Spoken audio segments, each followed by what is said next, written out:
From like the investor side, walk us through how a searcher should approach investors and start those conversations, and how should they think about that interaction with investors from day one?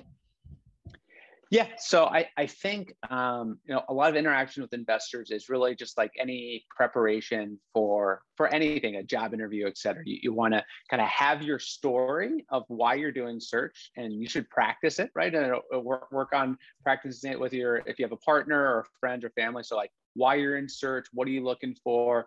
You should be able to tell your story in that kind of 3 minutes crisp, and how it leads to being a good searcher. I think once you have a deal, you should also be able to do the same with the deal, understanding the industry, the team, the financials, and your vision for it. So being clearly, methodically talk through your life and the deal is a key part.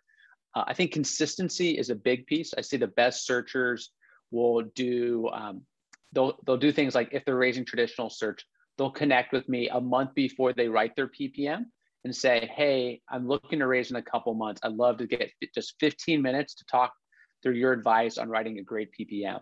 Get advice, then they'll follow up with thanks for your advice, send you the draft, and then they'll go. And they're just consistent throughout.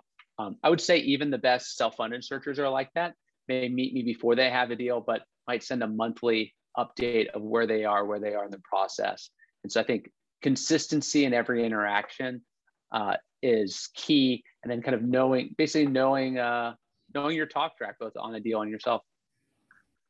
I love it. With when you think about raising money, it's same thing if you're working with a banker trying to go down the SBA route. You don't want to wait till it's 3 weeks in, you've already got your LOI lined up. You want to start these conversations sooner rather than later.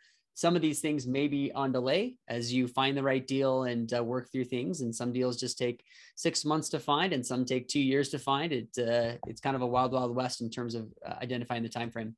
So, Steve, where can people find you and follow you? And if they've got questions, or if they, want to find you, where can they find you? Yeah, so I love helping out searchers, whether you're kind of early in the journey or have an active deal. My email is just sressler@gmail, RESSLER@gmail. I'm active on Twitter, twitter.com/Steve Ressler. I write a monthly newsletter on ETA and search. It's linked in my bio of Twitter, but it's bit.ly/ETA musing. So please reach out if I can help you or someone in the search community. It's a fun, collaborative community, and it's fun to see it grow. And appreciate you putting together this great podcast, Ryan.